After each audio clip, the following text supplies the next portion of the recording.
A flight attendant insulted a black family mid-flight over their crying baby. Seconds later, the father's quiet response left the entire cabin in stunned silence. He couldn't stand a baby's cries, so he silenced them with violence. If you believe cruelty must always face justice, subscribe now. The overhead chime sounded softly as the fastened seatbelt light blinked on with a gentle hum. The plane cruised at a steady altitude, its engines a low, constant whir beneath the floor. Cabin lights had already dimmed to a warm, amber hue, casting a sleepy glow over the rows of passengers. But the peace was fractured, soft at first, then persistent. A baby's cry rose from seat 14C. Malik Henderson adjusted the small bundle in his arms, shifting gently as his infant son Caleb whimpered again, fists curling near his face.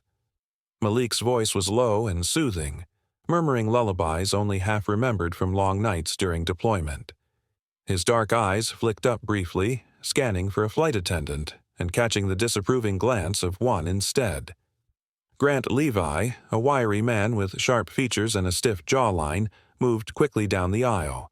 His Navy uniform was perfectly pressed, but the look in his eyes lacked the polish his badge suggested. He reached for a tray overhead, his motions clipped and mechanical. When the baby's cry rose again, this time higher, more insistent, Grant froze in place for a fraction of a second, his knuckles tightening around the handle of the beverage cart. Malik cleared his throat softly. "Excuse me," he said, raising his hand just slightly. "Could I have some warm water, please?" Just need it to mix his formula. Might help calm him down. Grant didn't turn at first. When he did, it was with the slow tension of someone forcing a smile that didn't reach his eyes. "We serve drinks," Grant said through his teeth, "not babysit." The words stung, not because of their volume, but because of their edge. Malik blinked, then managed a calm nod, his voice gentle. "I'm not asking for anything special." "Just water," Grant didn't reply. He pivoted sharply and wheeled the cart away, the rubber wheels thumping over a slight seam in the floor. From a few rows back, another flight attendant, Jonas, watched the exchange. He was younger, broader-shouldered, and had a more relaxed posture. His brow creased subtly as he glanced from Grant's retreating back to Malik, then to the baby, who now sobbed in earnest. Malik turned his attention back to Caleb, bouncing him carefully, whispering soft phrases. "It's okay. We're almost home, just a little longer." His arms ached from the motion, but he kept going, refusing to let the moment escalate. The cabin around him stirred. A man in 15D sighed loudly and shifted in his seat. Someone rustled a newspaper in exaggerated frustration.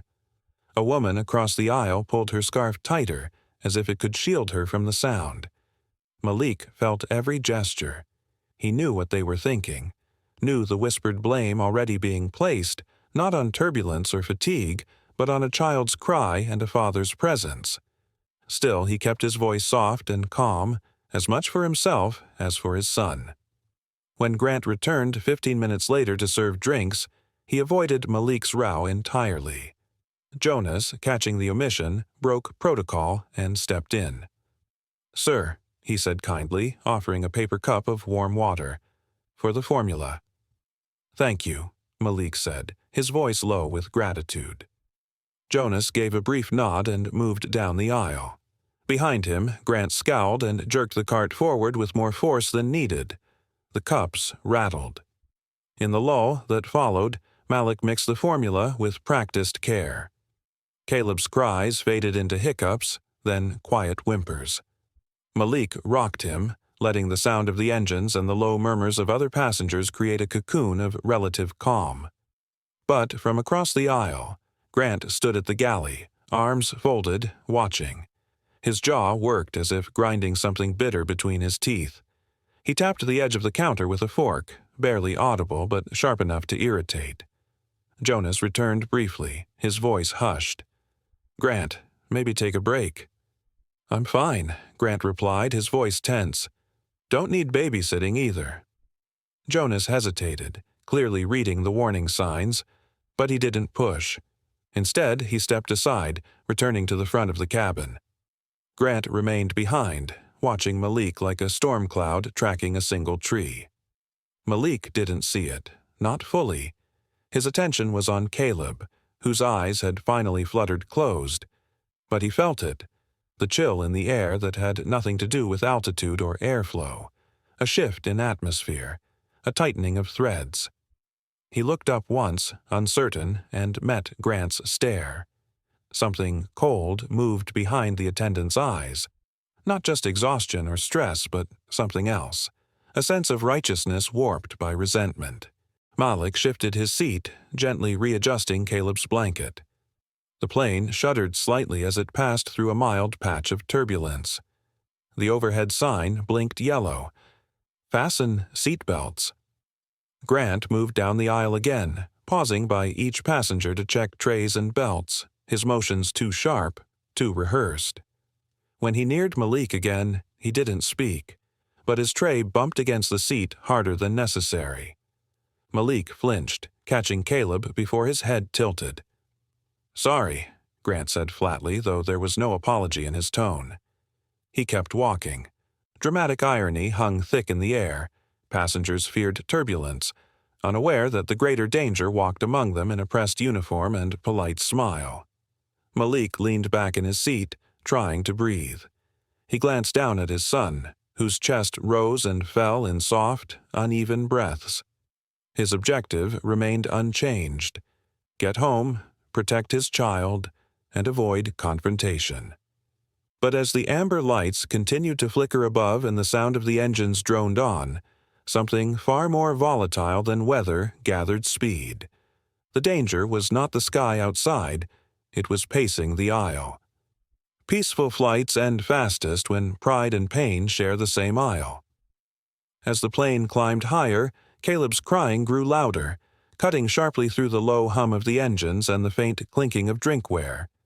His cries weren't wild or tantrum-filled, just high-pitched, piercing, and relentless, like a soft alarm that refused to go silent. Malik shifted in his seat, gently bouncing his infant son against his shoulder, one hand rhythmically patting the baby's back in a soothing pattern. "It's okay. It's okay, Caleb," he murmured, his voice barely audible under the ambient noise. Sweat dotted his brow, not from the heat, but from the rising anxiety of knowing all eyes were gradually turning their way. The cramped space, recycled air, and tired passengers amplified every whimper. Across the aisle, flight attendant Grant Levi rolled the service cart down the aisle with forced precision. His smile had long since vanished, replaced by a taut line on his face that deepened with every second Caleb's crying continued. Behind that professional mask sat a storm: resentment from a ruined promotion, pressure from management, and a long roster of ignored complaints from past flights. But tonight, it all seemed to circle this crying child and his desperate father. "Sir, just a towel and warm water, please," Malik asked quietly, turning his body slightly to shield Caleb from the airflow. His voice carried no anger, only weariness, the quiet ask of a man trying to hold it together. Grant didn't stop the cart. Instead, he turned his head just enough to deliver a biting reply. "Sir, maybe control your child before asking for favors." Malik blinked. The words hit harder than expected, not just rude, but sharp with intent. For a moment, he thought he'd misheard. "I'm just trying to calm him," he replied, low and firm, eyes steady with the kind of restraint only fatherhood can teach. Jonas, the other flight attendant, glanced up from the rear galley. He'd overheard the exchange and took a cautious step forward, but Grant caught the motion. With a slight shake of his head and a dismissive flick of his wrist, he waved Jonas off as if to say, "I've got it." But he didn't. The tension grew thicker as passengers began to murmur. A man in the aisle seat across from Malik sighed heavily. Another woman further back muttered something under her breath. The polite silence of travel was breaking. A few glares were cast toward Malik, though he ignored them, his focus on calming Caleb, whose cries had now shifted into gasping sobs as he fought against the pressure in his ears. The baby's tiny fists clenched the collar of Malik's shirt. Overhead, the orange "Fasten Seatbelt" sign flickered to life, followed by the muted ding that announced oncoming turbulence. The lights dimmed slightly. Outside the small windows, clouds thickened like warning signs written in vapor. The plane began a gentle roll, subtle but undeniable. Malik instinctively tightened his grip on Caleb and pressed the child closer to his chest. The aircraft shuddered, a slight lurch that made trays tremble and drinks ripple. Some passengers grabbed their armrests, others chuckled nervously. The captain's voice came on the intercom, smooth and calm, advising everyone to remain seated. But in Malik's row, the real turbulence hadn't come from the sky. As the plane settled again, Grant returned with his cart, pausing just beside Malik's seat. He poured water into a plastic cup for a passenger and handed it off with robotic politeness. But his movements were jerky, his knuckles white around the pitcher. He muttered something then, too low for anyone to hear clearly, but the tone was unmistakable. Contempt, anger, maybe even hatred. Malik caught it, though he couldn't make out the words. He didn't respond. He didn't want a scene. But inside, a weight began to shift. He could feel the energy change, not just in Grant, but around him. The disapproval, the judgment, the subtle blame that somehow turned his baby's pain into an inconvenience for others. From the corner of his eye, he saw Jonas watching. The younger attendant's brows were furrowed, his hands tight at his sides.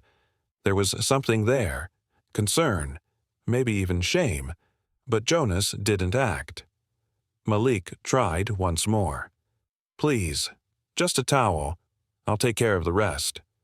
Grant didn't answer. He turned back to the cart, slamming the tray drawer harder than necessary. The metal clatter echoed through the cabin. He gritted his teeth, eyes narrowing. Caleb whimpered again, high-pitched and fragile.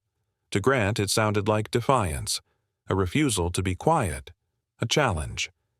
Jonas stepped closer again, his voice tentative. "I can handle this section, if you want a break." But Grant waved him off a second time. "I'm fine," he snapped. Jonas didn't argue, but the unease on his face deepened. He stepped back reluctantly. The plane shook once more, a sudden dip and rise. Several passengers gasped. The seatbelt sign remained glowing. Malik cradled Caleb more tightly, whispering in a rhythm, trying to create a small world of calm for his son. He didn't notice Grant lingering a few rows back, still staring. The aisle fell into a strange quiet, too quiet. Every passenger seemed to sense the weight in the air, though no one spoke. Grant's pacing continued, slow, heavy. He looked not like a man performing duties, but one circling a cage, waiting for the moment to snap. Malik gently adjusted Caleb's head and shifted in his seat, trying to stretch his legs without disturbing the child. In doing so, he caught another glance at Grant, who was now watching him with narrowed eyes. And then, for just a second, Grant spoke under his breath. The words were unintelligible, swallowed by the sounds of the engines, but Malik saw the curl of his lip. A snarl more than a smirk.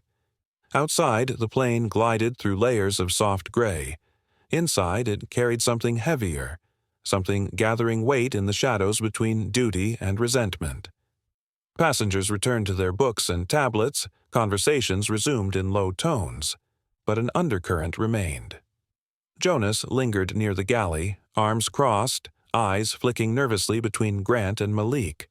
He could feel it too, that strange electric tension that no intercom message could ease.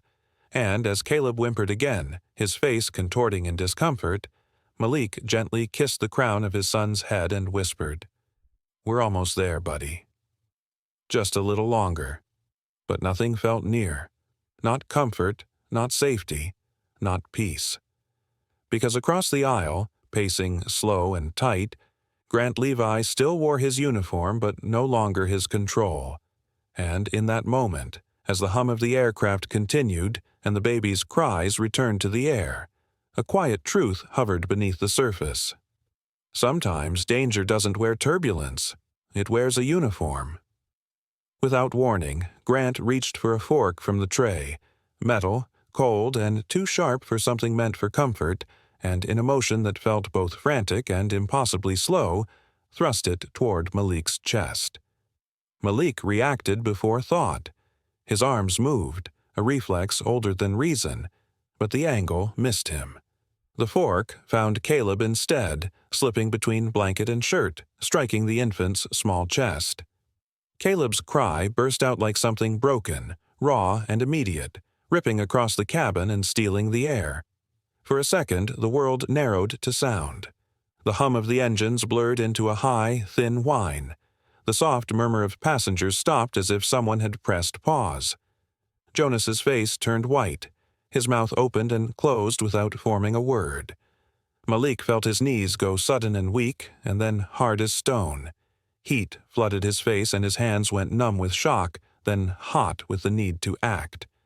He pushed his way forward on trembling legs, every inch of the aisle a battlefield of bodies and shocked silence. Grant's eyes were wide and unfocused. For a breath he seemed astonished at what he had done, then shame and a raw kind of panic flared across him. I didn't," he stammered, voice cracking, hands shaking so badly the tray clattered against the armrest. The fork fell from his fingers and struck the floor with a metallic ring that sounded too loud, like a bell tolling the end of something ordinary. Jonas lunged before Malik could think.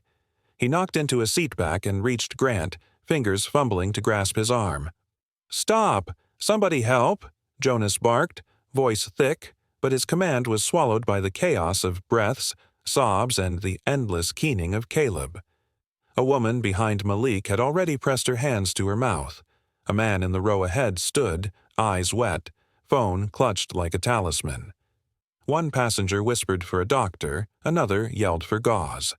The cabin that had minutes ago been a place of passenger lists and polite smiles now felt like the inside of a held breath.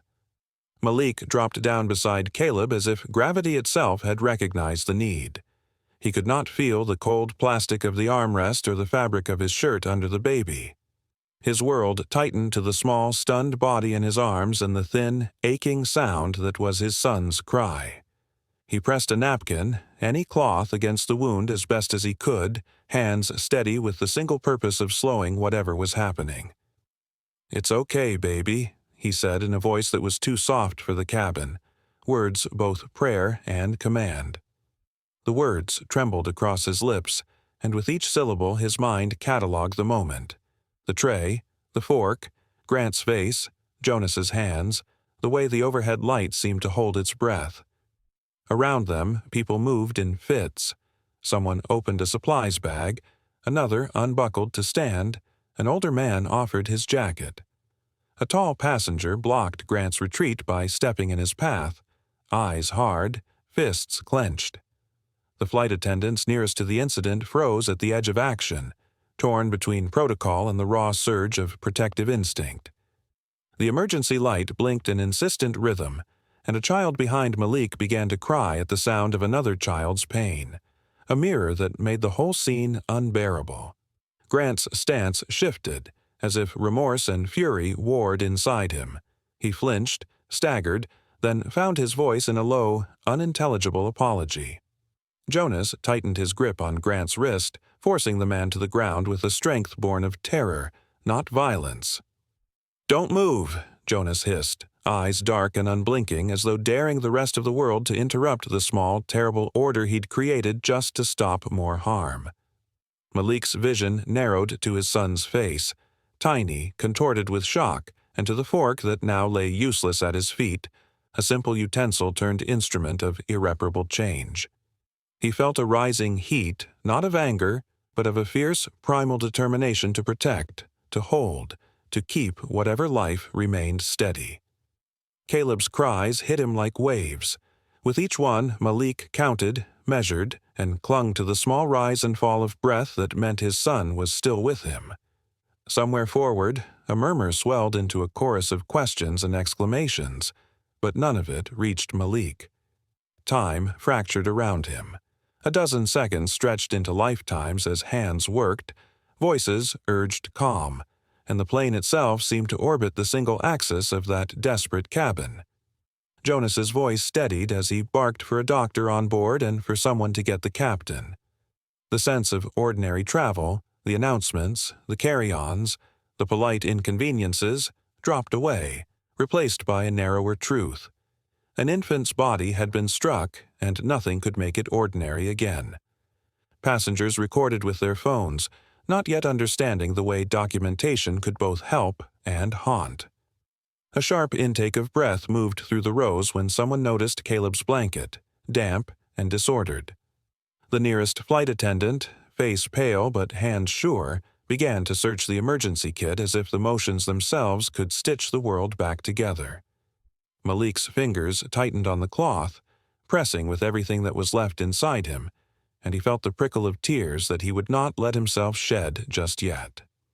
In that suspended, terrible clarity, the truth landed with the force of an impact. One small, thoughtless act had split the evening into before and after. Every eye in the cabin understood it in the next instant. Every heart beat a little differently from that moment on. In one heartbeat, Mercy died, and everything changed forever. Chaos erupted the moment the metal fork hit the floor. Caleb's scream split the cabin like lightning through the night sky, raw and piercing. Passengers bolted upright, heads turning in unison toward the source of the cry. Malik dropped to his knees, clutching his child to his chest, his hands already slick with blood. The white cotton of his shirt darkened in seconds as he pressed it desperately against the wound. Caleb's tiny body trembled in his arms, each sob a crack in Malik's heart. The sound, the wounded cry of a child in pain, was louder than the engines, louder than the commotion, louder than the rising panic. "Somebody help!" a man in a business suit shouted from row 11, half standing, eyes wide. Jonas, the junior flight attendant, was the first to move. He lunged forward and grabbed Grant's wrist, face contorted in disbelief. "What did you do?" he demanded, his voice caught between shock and fury. Grant yanked his arm free, staggering back a step. His eyes darted around the cabin as if searching for a hole to disappear into. His mouth opened to explain, to protest, but the words stumbled from his lips. It was an accident. I didn't mean." The words fell flat, meaningless, weak. Malik wasn't listening. His world had narrowed to the burning heat of blood on his palms and the fading strength in his son's body. The cabin lights flickered slightly as the pilot's voice crackled through the intercom, authoritative but distant. "Ladies and gentlemen, please remain calm. Medical personnel on board, identify yourselves. Flight attendants, assess." "Calm?" Malik thought. "Tell that to the child bleeding in my arms." "I need pressure here," a passenger shouted, stepping into the aisle with a balled-up scarf. "I'm a nurse. Let me through." But Malik didn't release Caleb. Not yet. His eyes lifted slowly, locked on Grant, who now stood frozen near the galley, hands trembling. Behind him, other passengers watched in stunned silence, their expressions a mix of horror and helplessness. One man pulled out his phone to record. Another turned it off out of respect. Malik's breathing shifted. No longer fast and panicked, it slowed, steadying. The tremor in his hands dulled, replaced by something colder, sharper. Fear hardened into fury. He looked down at Caleb, still crying but weaker now. The sight carved into Malik's soul. And then he saw it. The fork, lying on the floor, gleaming under the overhead lights, smeared with blood. A utensil, once harmless, now transformed into a weapon of rage. Malik stared at it for a beat too long. He could feel every eye in the cabin on him, but the room faded.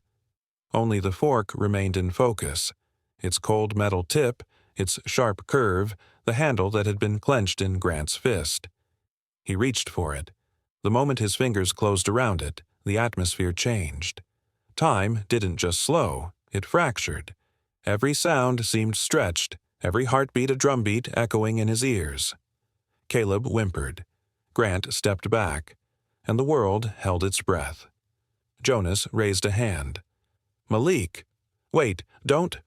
Malik rose to his feet. Not fast, not erratic, deliberate, controlled. Each motion like the slow pull of a storm cloud darkening the sky. He held Caleb in one arm, the fork in the other, and walked forward. A passenger in the aisle shrank against the seat. Another whispered, "He's going to do it." Grant stumbled backward, bumping into the cart behind him. His voice cracked. "Please." "I didn't mean—" It was the noise, the crying. It got into my head.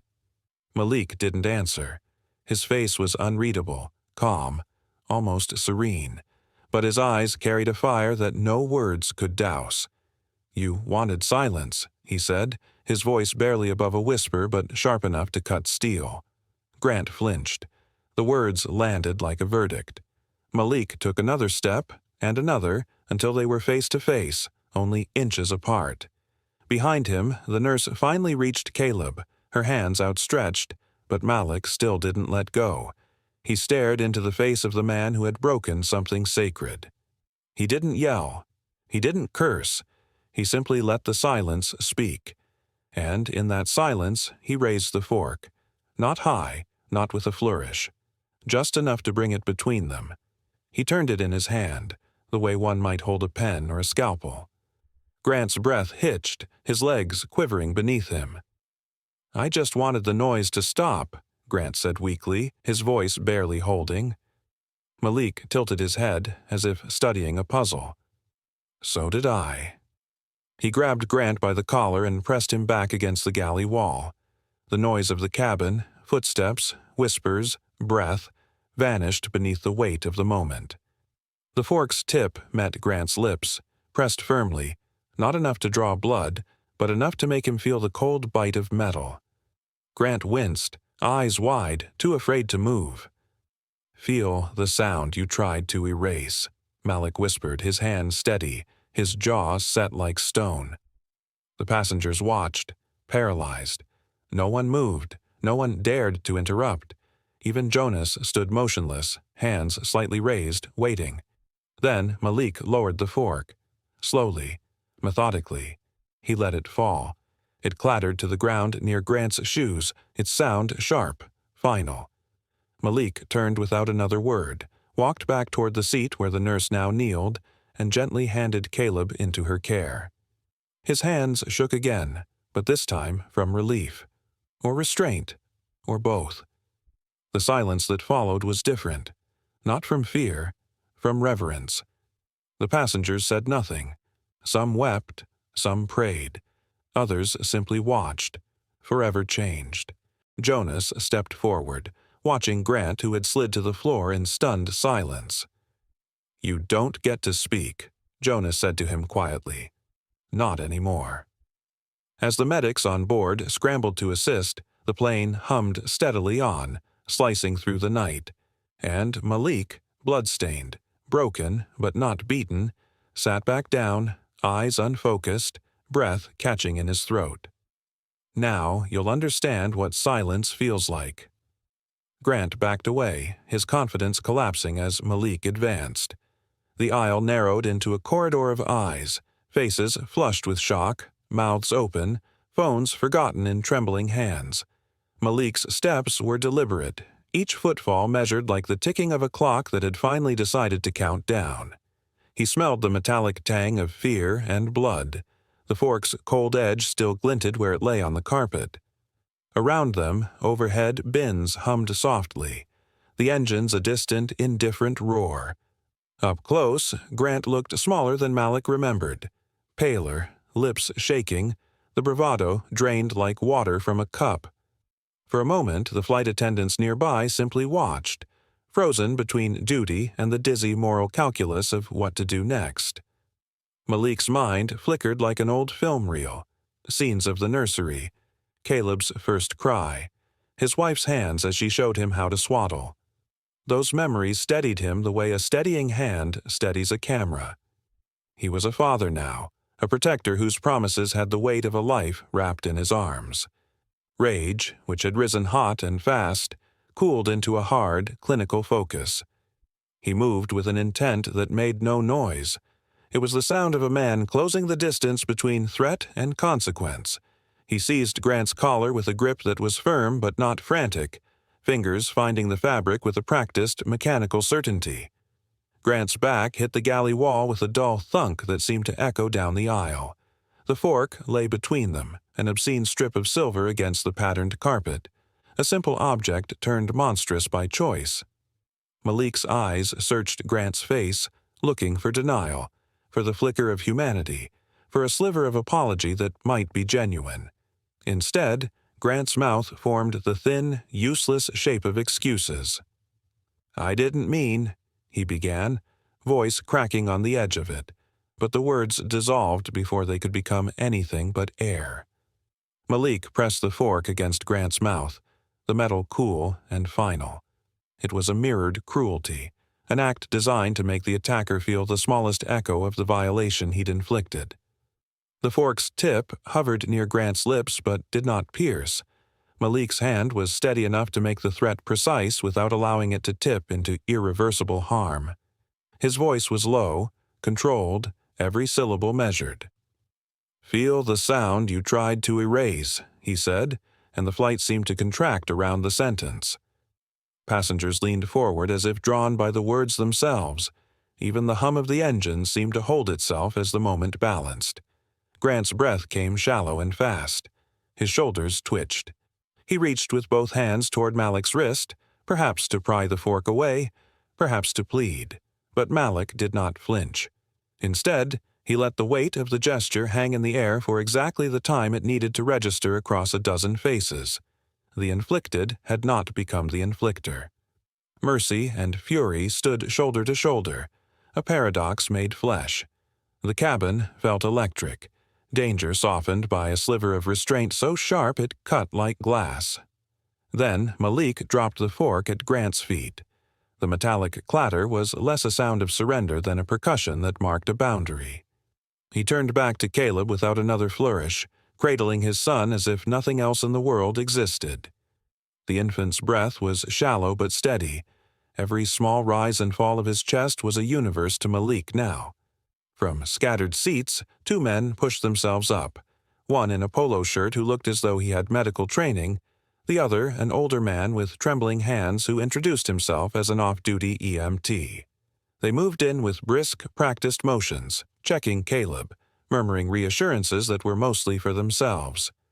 The flight attendants, male and white-faced, began to move again, some toward the cockpit to inform the captain, others to secure Grant until authorities could meet the plane. A passenger whispered into a phone, voice tight, and a child nearby began to cry anew, the sound held at bay by the awful knowledge of what had just happened. Malik felt the world tilt and right itself at once, his body still thrumming with adrenaline, his hands sticky with blood, but his mind anchored to a single, immutable fact. Caleb was alive because he had acted and because he had stopped himself from becoming what he'd most feared. In the pause that followed, words seemed both fragile and impossible. Grant muttered something incoherent, an apology without ownership, while Malik's silence was a language unto itself. He breathed slowly, counting the breaths as if each one stitched a wound closed. Around him, the cabin began to settle into a new, fragile order. Flight attendants giving terse instructions, passengers consoling each other in small, meaningful touches, and the two men who had rushed forward tending to Caleb with the calm efficiency of those trained to meet crisis. Malik's hands found the soft curve of his son's back, fingers worrying the hem of the blanket as if to reassure both of them that the world still held them. He felt the tremor beneath his palm, barely there, the echo of fear, and let it be. He had come inches from a different kind of ending, had felt the hot siren call of retribution, and chosen a cold, clear restraint instead. The fork lay on the carpet, a reminder that violence could be answered without becoming that which it punished. The cabin remained hushed. Some people wept openly. Others stared with mouths set in grim lines. Malik's chest tightened with a sorrow that would not be measured by words. He folded Caleb closer, inhaling the soft, newborn scent, letting the small human weight of his son steady him. In that quiet, while the men in shirts and badges began to move toward them, and the captain announced an emergency descent in clipped tones, Malik let himself feel the full arc of what he had done, the surge of wrath, the cold choice to spare another life, the knowledge that justice could be demanded without surrendering one's soul. Some victories are measured not by revenge, but by what a father refuses to become. The cabin shuddered with sudden force as the plane tilted into its emergency descent. Passengers lurched forward in their seats, gasps and muffled cries filling the air like rising steam from a ruptured valve. Overhead, bins rattled, and the intercom crackled with the captain's firm but urgent voice. "Ladies and gentlemen, this is the captain. We are diverting immediately to Marvale Regional for medical emergency protocol. Please remain seated with seat belts fastened." His words were calm, practiced, but beneath them ran the unmistakable current of alarm. Malik didn't move. He sat rigid, cradling Caleb tightly against his chest. Blood had soaked through the baby's onesie, warm and wet against his father's shirt. The infant's cries had grown weaker, now soft mewls that sent terror deeper into Malik's bones. Dr. Lennox, the onboard medic who had revealed his credentials moments after the chaos, crouched beside them in the narrow aisle, hands steady despite the plane's trembling. His face was drawn and serious as he applied gauze and antiseptic with careful precision. "The wound is close," he murmured, "but I believe it missed the heart." "We need a trauma unit on the ground." Urgently, Jonas knelt nearby, pale and wide-eyed, speaking into the intercom to the cockpit. "Captain, we have a confirmed pediatric chest trauma.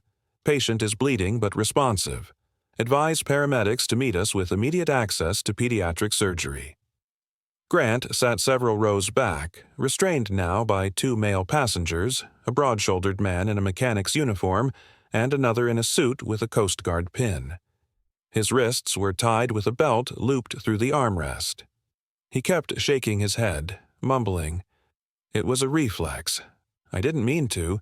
He just wouldn't stop crying."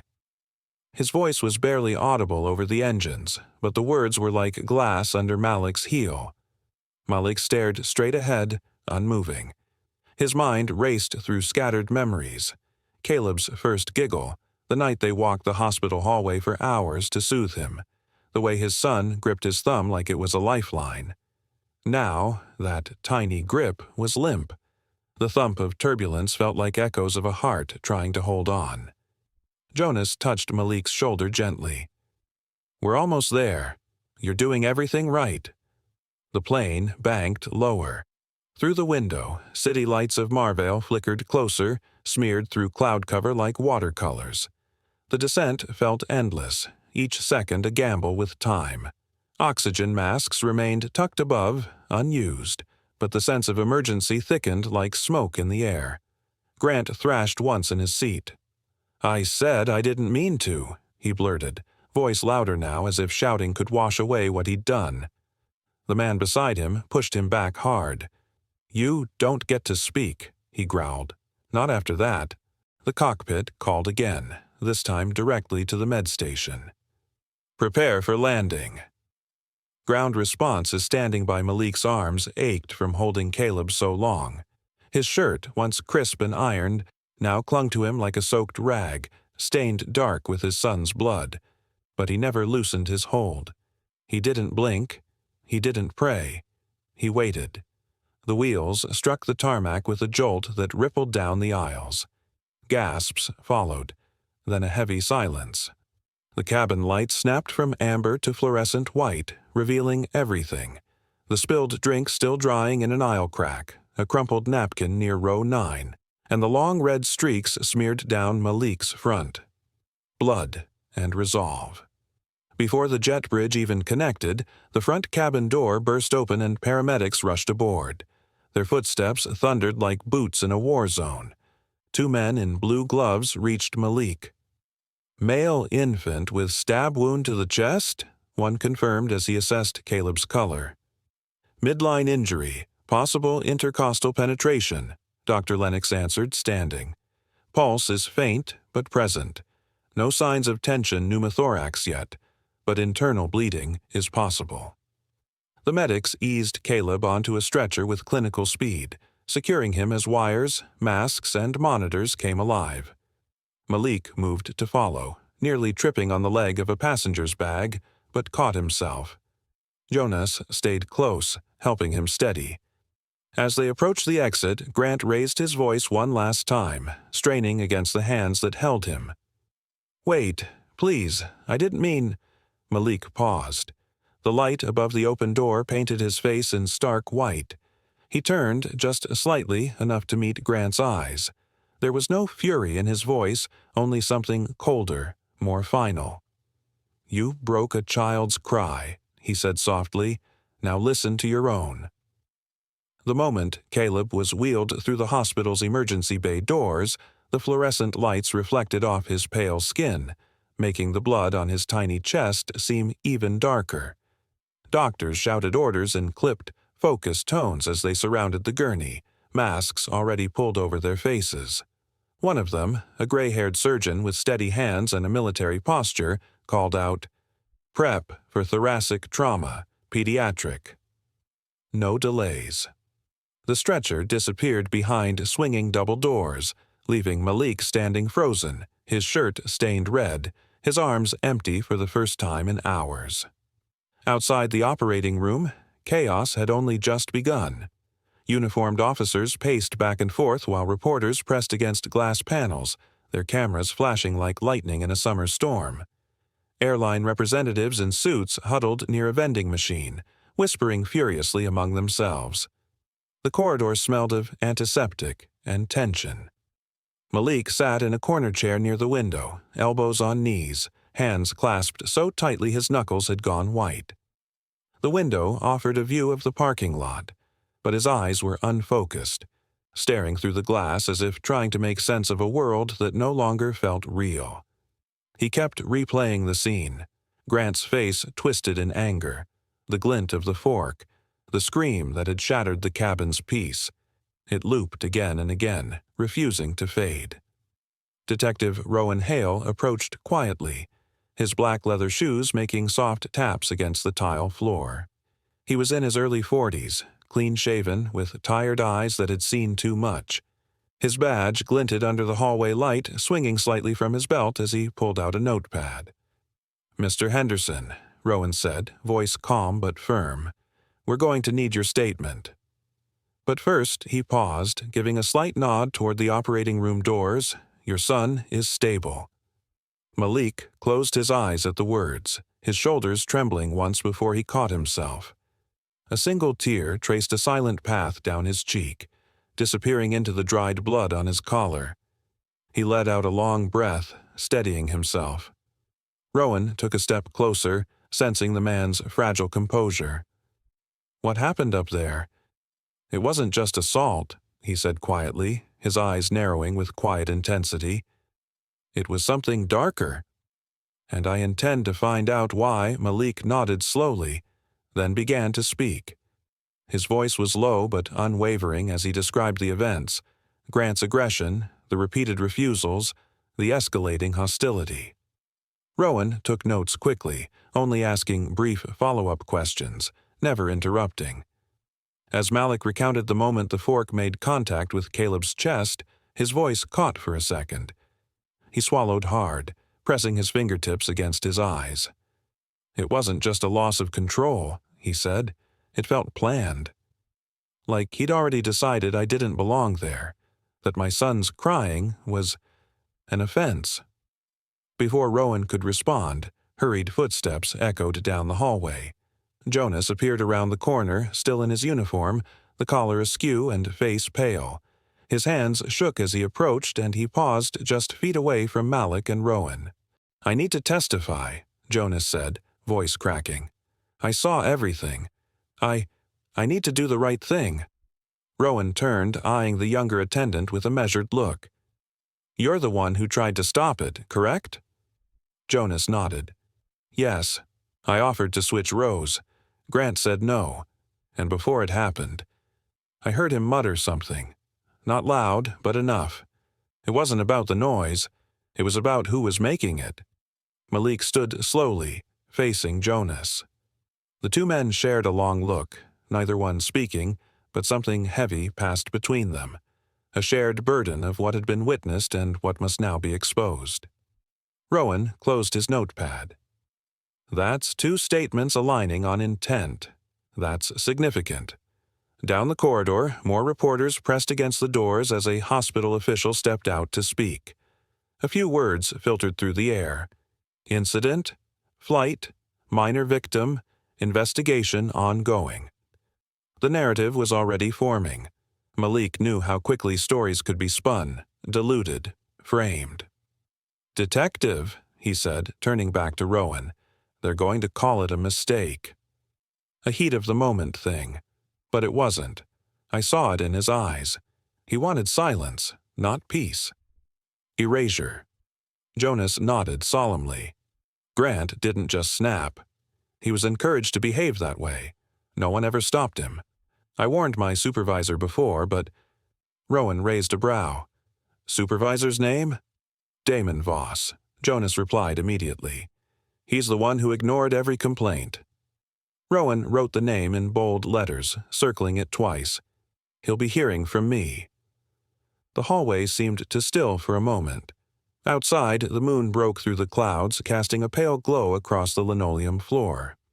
Malik looked down the corridor where his son was still in surgery and felt a different kind of resolve settling in. Whatever came next, press, trial, confrontation, he would face it. Not just for Caleb, but for every passenger, every father who had ever been told to be quiet when they should have been heard. Outside the hospital, news vans continued to gather, and anchors speculated aloud about motive, about protocol, about what had happened high above the ordinary lives of people watching from their living rooms. But Malik knew the truth didn't fly at 30,000 feet. It had walked the aisle in uniform, cloaked in authority, and that meant it could walk again, unless someone stopped it. He glanced once more toward Jonas, who stood straighter now, ready to bear witness. Malik's voice was quiet, but his words struck like thunder. Sometimes hatred doesn't act alone. It's trained, permitted, and disguised as service. The flight attendant drove a fork into a crying black baby's chest, desperate to shut him up as passengers froze in horror. If you believe no uniform excuses brutality, hit subscribe. Justice starts here. 2 days after the assault, the footage surfaced. The news hit like a tidal wave. Screens lit up in terminals, office buildings, and living rooms across the country. Major networks broke their regular programming to report on what was now being called the Crestway Fork Incident.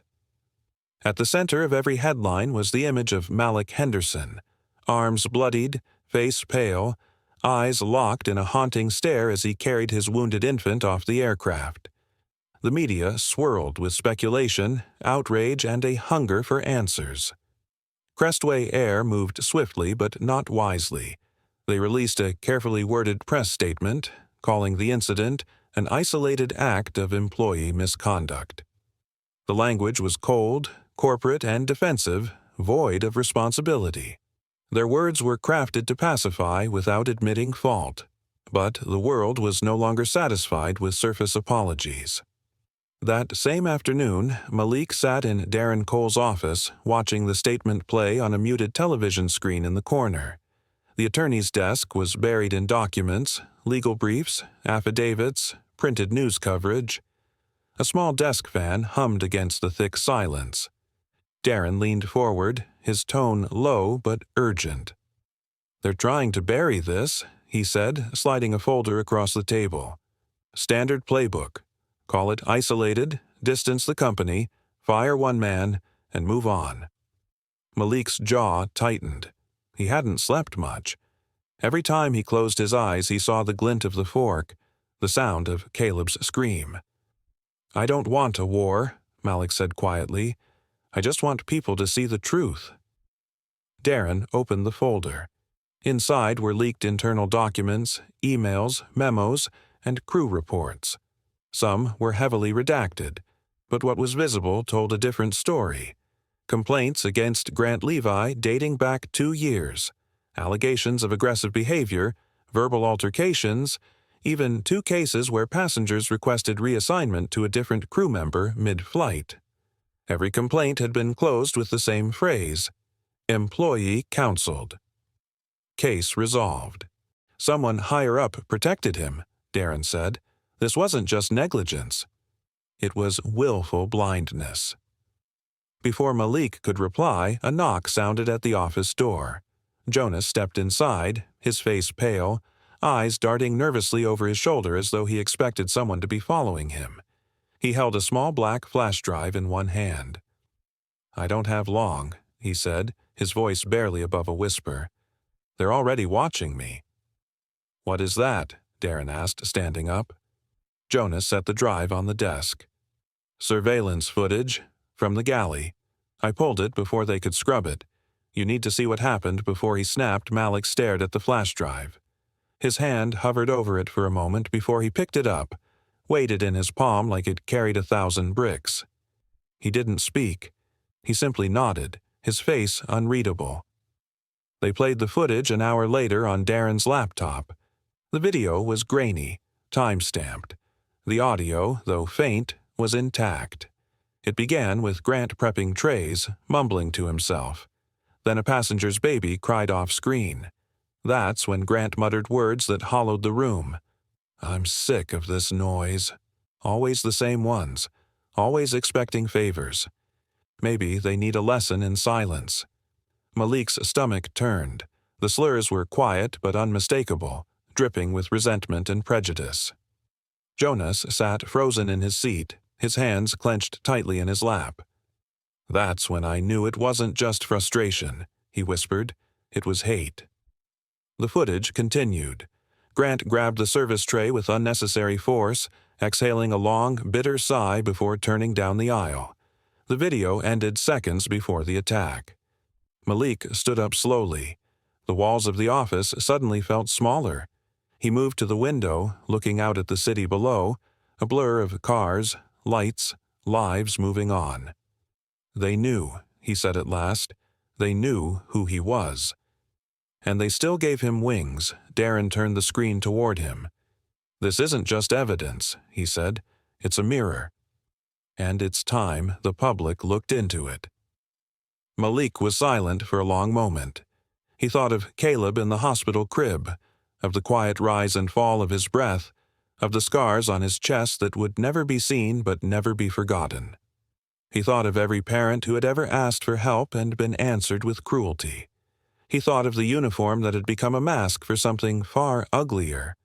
When he finally spoke, his voice was calm, but it trembled at the edges. "Get it ready. Let the world see what they allowed." Darren nodded. The decision was made. Outside the window, storm clouds were gathering, both in the sky and in the court of public opinion. The footage would be released that evening. The firm would accompany it with a formal statement, and Crestway's attempt to isolate the incident would collapse under the weight of its own lies. In a nearby room, Jonas stood alone, staring at a framed picture of a plane mounted on the wall. His face was conflicted. He had broken the unwritten code of silence in aviation, but in doing so, he had chosen integrity over allegiance. As he left the office through the side exit, he passed 2 men in Crestway suits parked in a black car, their eyes following him without expression. The war Malik hadn't wanted was beginning to find him, and deep in his bones, he knew this wasn't over. It was never just about one man losing control. It was about a system losing its soul. The courtroom lights were stark and unforgiving, illuminating every line on Malik Henderson's tired face as he sat beside his attorney, Darren Cole. The air buzzed with quiet murmurs and camera clicks, reporters packing the gallery like bees drawn to a hive cracked open. It had been 3 weeks since the incident aboard Crestway Flight 722, and now the legal proceedings were fully underway. Every headline screamed his name, every network speculated his fate, but inside this courthouse amid the stained wooden benches and stiff legal rituals, Malik knew the real battle wasn't for sympathy. It was for truth. The airline's legal team moved quickly, painting Grant Levi's violent act as the product of excessive emotional pressure and inadequate support systems. They insinuated that Malik's protective response had escalated the incident, almost blaming him for defending his son. One lawyer, a lean man with silver-framed glasses, spoke with a practiced calm as he addressed the court. "Ladies and gentlemen, imagine being trapped at 30,000 feet, pushed to your limits, trying to maintain order. Our client acted under stress, not malice." Malik's jaw tensed. He sat motionless, but his fingers gripped the armrest of his chair. He didn't need imagination. He had lived through the silence that followed the scream, through the feel of blood soaking his shirt, through the eyes of a baby looking to him for comfort. Meanwhile, public opinion was taking a different path. Videos had surfaced online, dozens of them. Passengers had captured the attack from multiple angles. Grant's snarl, the lunge, the metallic glint of the fork, Caleb's scream tearing through the cabin. The footage spread like wildfire, and with it, outrage. Protests formed outside Crestway's headquarters in Westridge, signs reading, "Protect our passengers" and "Silence is not safety" waved in the wind. Crowds called for firings, for audits, for justice. Inside the courtroom, Darren remained steady. He anticipated the airline's tactic and was prepared to dismantle it piece by piece. "They want you to see this as a single moment," Darren said during a private strategy meeting later that day. "But we're going to show it's a pattern. A tolerated, hidden, protected pattern."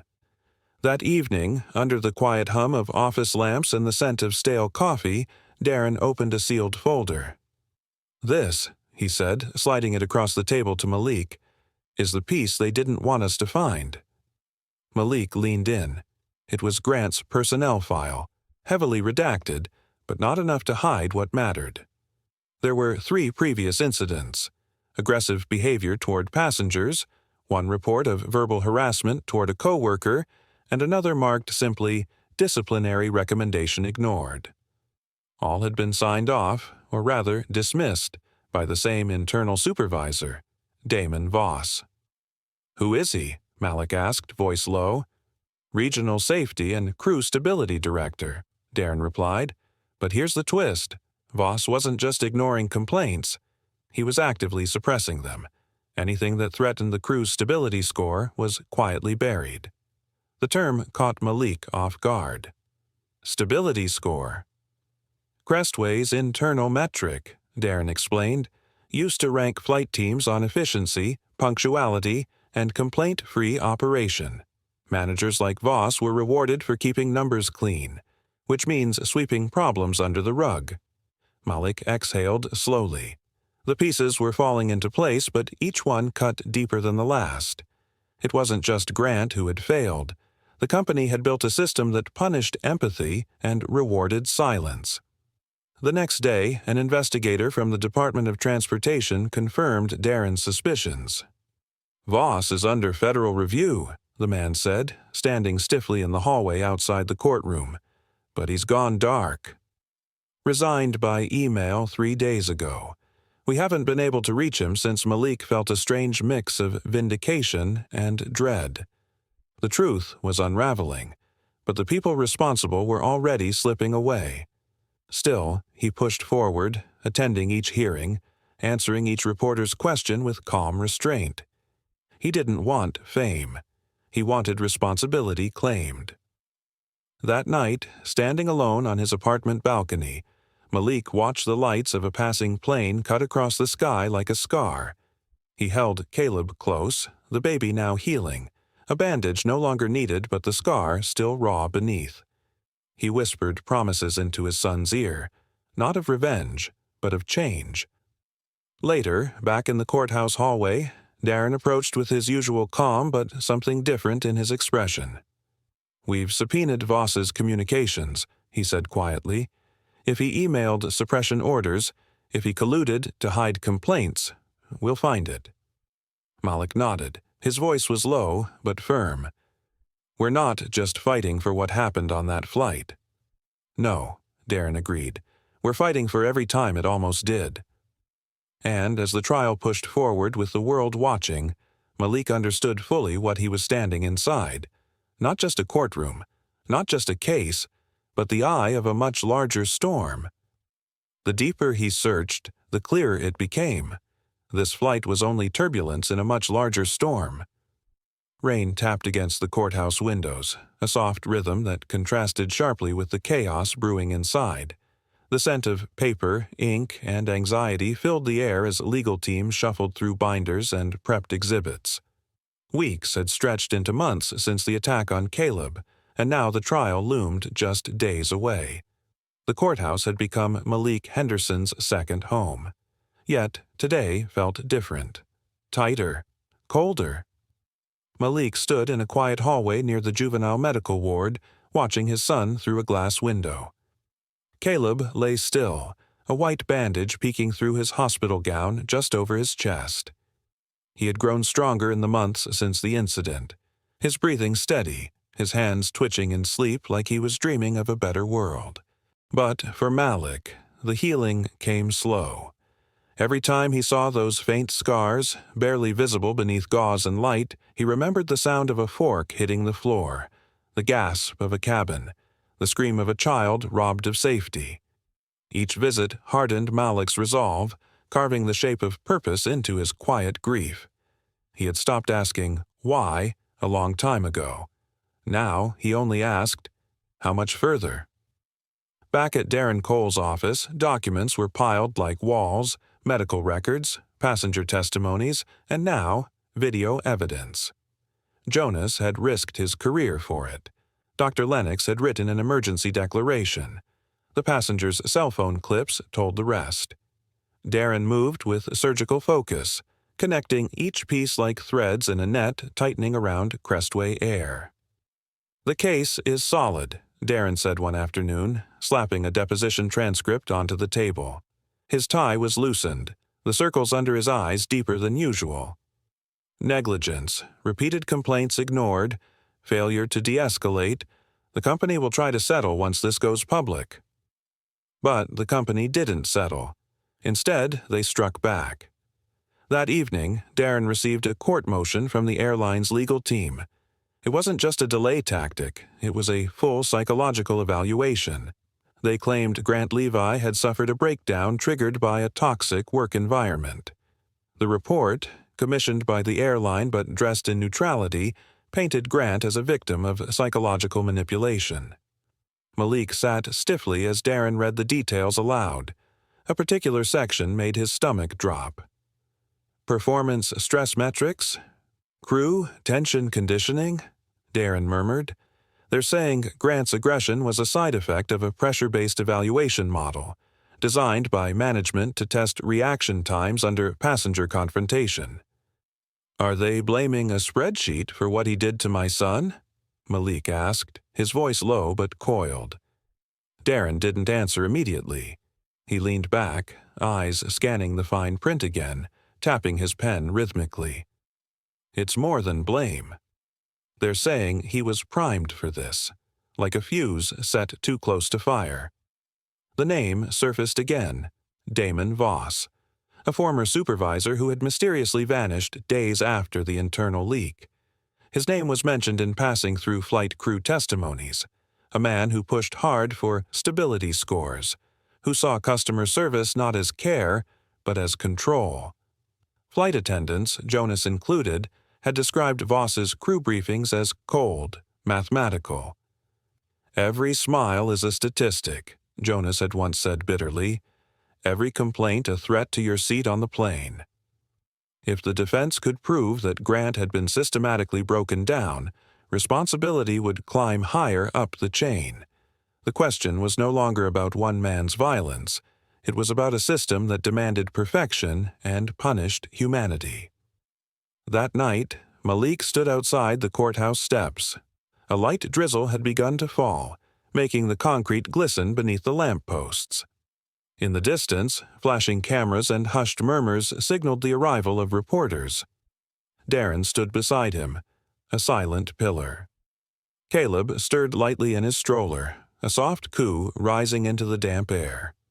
Malik bent down and adjusted the blanket around his son's legs, then rose slowly, his hand resting on the handlebar. He faced the reporters but didn't speak yet. His mind replayed every moment.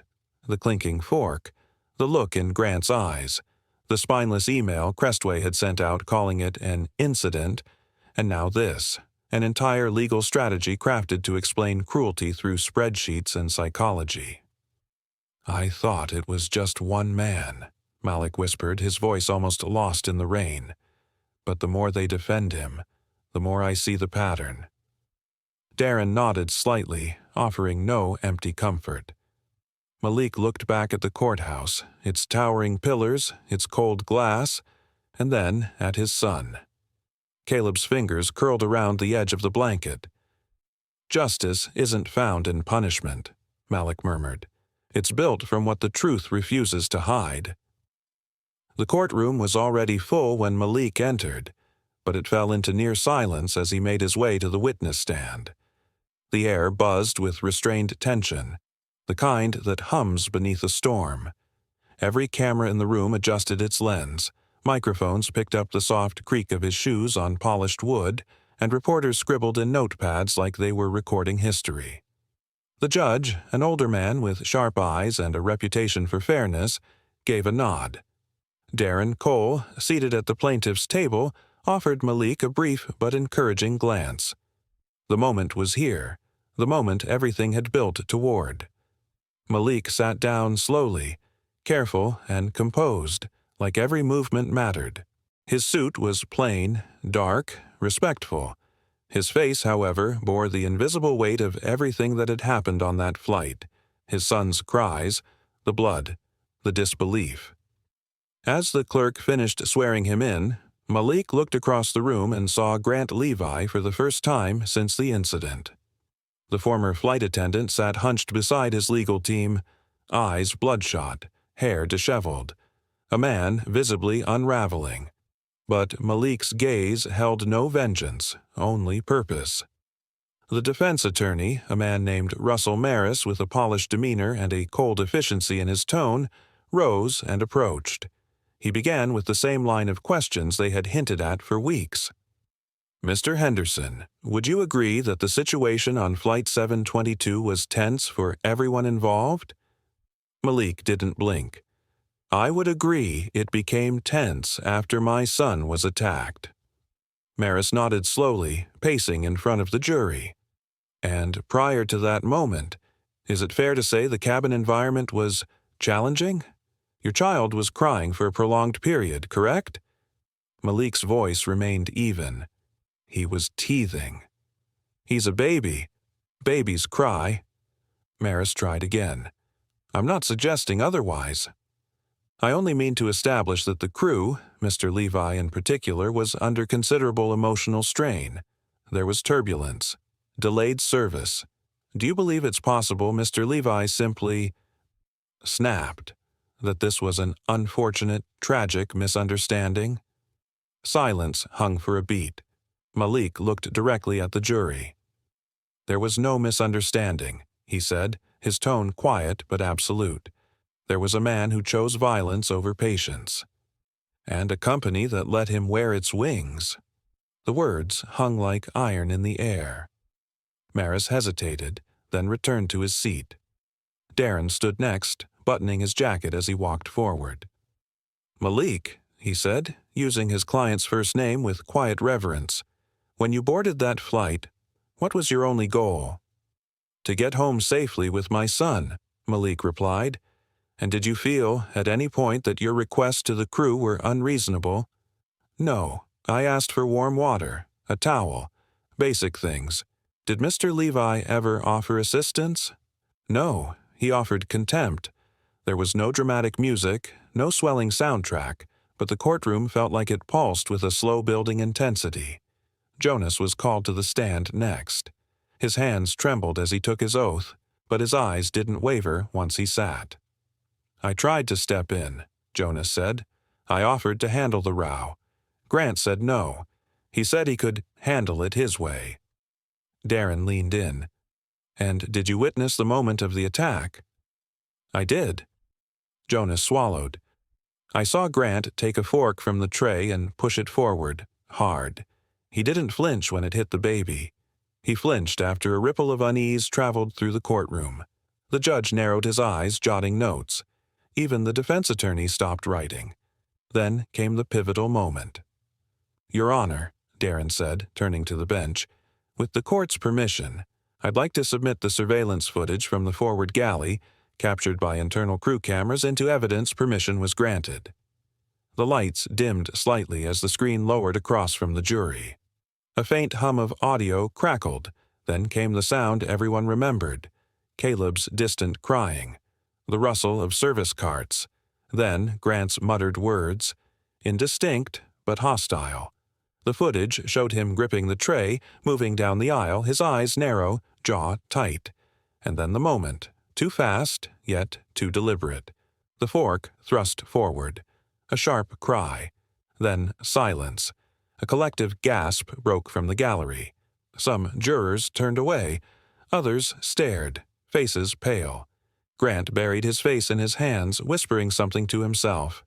An apology, maybe, but it came too late, and it came to no one who asked for it. The lights returned. The room was still. Darren stood for his closing. No notes, just his voice. This isn't a story about a bad day. It's not about turbulence or fatigue. It's about accountability. It's about what happens when an institution protects the wrong people and leaves others to bleed. He gestured to Malik, seated beside him. It's about a father who asked for help and got cruelty instead. He paused, letting the weight settle. The judge gave final instructions. The jury was dismissed for deliberation. But long before the verdict would come, before the gavel would fall or papers would be signed, Malik knew he had done what he came to do. His words had been heard. His truth had been laid bare. And as the cameras packed up and murmurs returned to the room, one thought echoed in his mind, firm and clear. Truth flies higher than fear. It always lands where it's meant to. The courtroom was still. A hush had fallen moments before the verdict was read, the kind of silence that settles when truth balances on the edge of a blade. The judge's voice echoed through the chamber with deliberate weight. On the charges of aggravated assault and endangerment of a minor, this court finds the defendant, Grant Levi, guilty on all counts. The words cut through the air, crisp and final. The gasps were quiet but unmistakable, rippling through the spectators like a tremor. Malik didn't move. His eyes remained fixed on the floor, where the shine of polished wood reflected a world he no longer trusted. There was no smile, no triumphant sigh. Just the quiet sound of Caleb stirring in his stroller beside him, the soft creak of its wheels as Malik gently rocked it. Across the room, Darren sat upright, nodding once with restrained satisfaction. Jonas let out a breath he hadn't realized he was holding, his shoulders sagging as tension drained from his frame. The gavel dropped with finality. And yet, that sound wasn't the end. It was only the closing of one door, while another, larger and heavier, began to creak open. The deeper blow came next. The judge adjusted his glasses, scanning the papers before him. Furthermore, the court finds that Crestway Airlines acted with gross negligence in allowing a history of misconduct to go unaddressed. The company is hereby ordered to pay full damages to the victim and his family, and is subject to a full federal audit and oversight for discriminatory practices effective immediately. This time, the reaction was louder, voices rising, reporters scribbling furiously and cameras flashing as the courtroom buzzed with shock. But Malik remained still, his gaze lowered, one hand resting on the handle of Caleb's stroller. The noise around him faded into background static, replaced by the slow rhythm of his son's breathing. For the first time in months, Caleb slept without tension in his tiny limbs, no stitches tugging at bandages, no pain waking him in the night. Outside the courthouse, the world had changed. A crowd had gathered, protesters, reporters, onlookers, and supporters. Some held signs. Justice for Caleb, protect our children, no more silence at 30,000 feet. When Malik stepped into the sunlight, Caleb's stroller in front of him, the crowd erupted into a mixture of cheers and quiet applause. He paused on the top step, his face unreadable under the press of camera lenses and microphones. Jonas stepped up beside him. The man's eyes were red, his hands twitching nervously.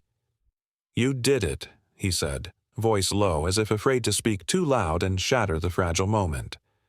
Malik turned slightly, his voice barely more than a murmur. "We did what should have been done a long time ago." Before Jonas could respond, a uniformed officer approached holding a sealed envelope. "Mr. Henderson," he said, handing it over respectfully.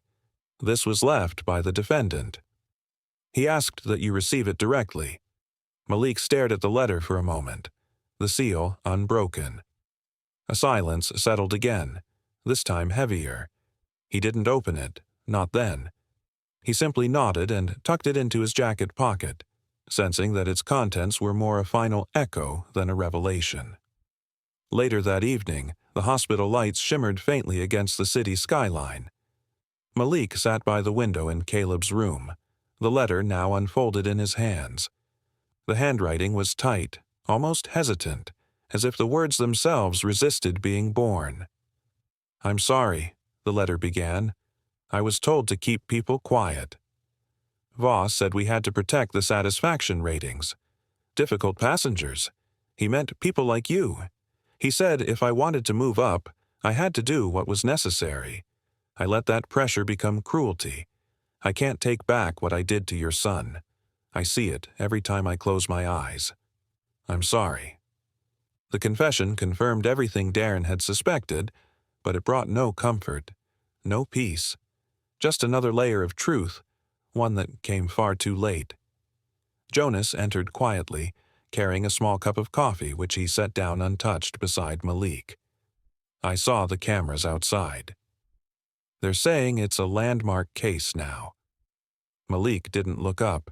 He gently stroked Caleb's hair as the boy slept, the faint beep of the monitor rising and falling like breath itself.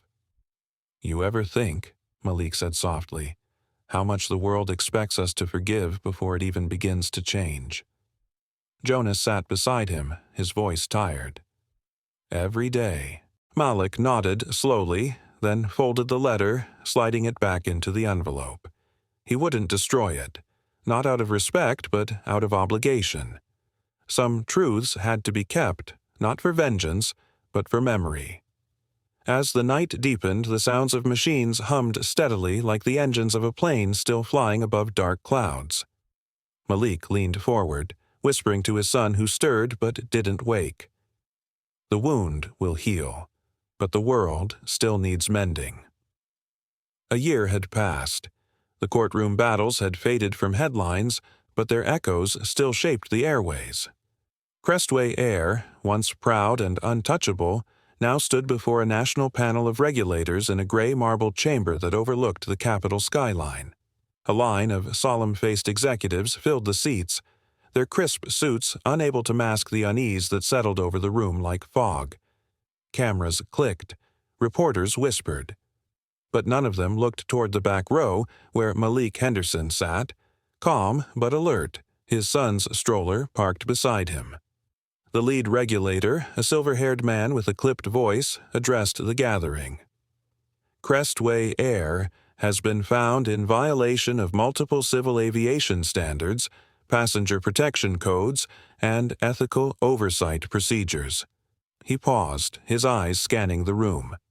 "Effective immediately.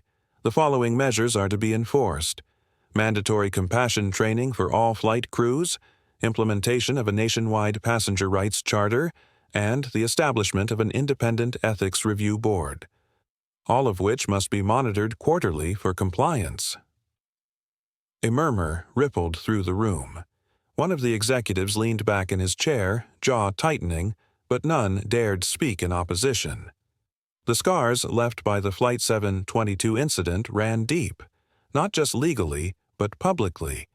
The airline's reputation had plummeted, shareholders had fled, and in that space of collapse, Something new had taken root. Outside the chamber, Malik stepped into the bright afternoon light, the wind brushing his face. His phone buzzed. It was Jonas. "They went through with it," Jonas said, breathless on the other end. "All of it. Every reform we proposed." "I know," Malik replied, watching as a nearby plane glided low across the skyline. "I was there." Jonas exhaled slowly. "So, what now?" Malik glanced down at Caleb, who was now wide-eyed and squirming in his stroller, tugging at the straps. The boy's energy had returned in full force over the past few months, chasing shadows and kicking his tiny feet with defiance. "Now," Malik said, "we build something better."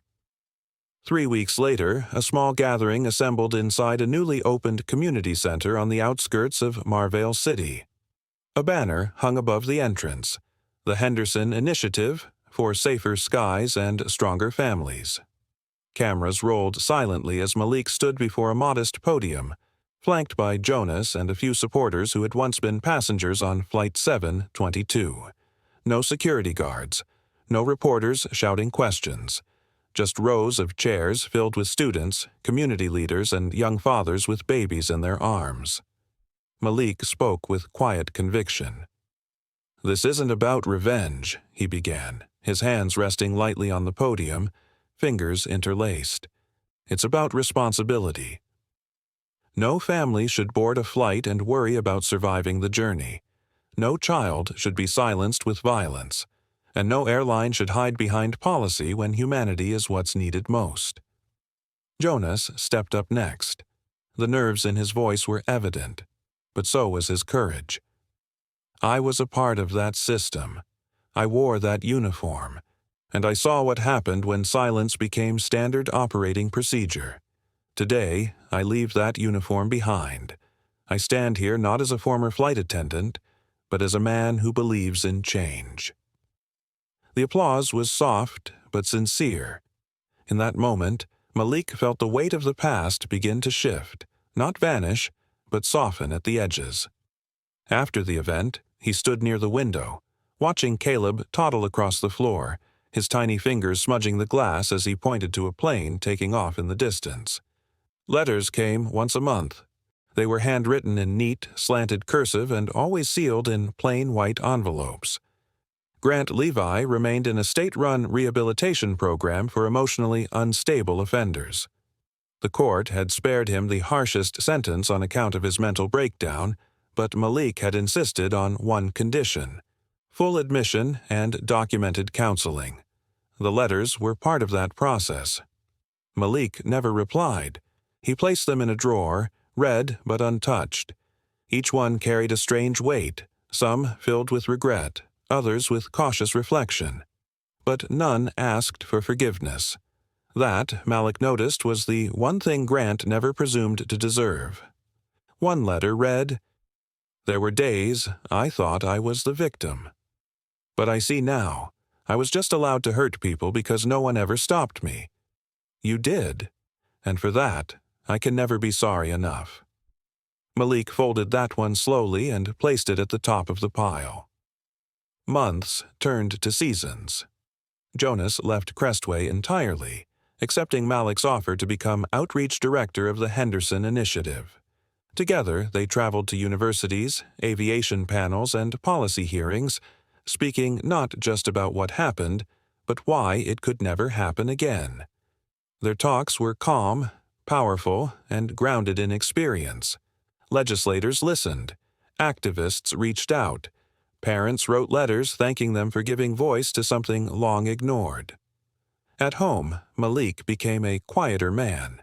He no longer flinched at overhead engines. He no longer avoided news coverage of airline stories.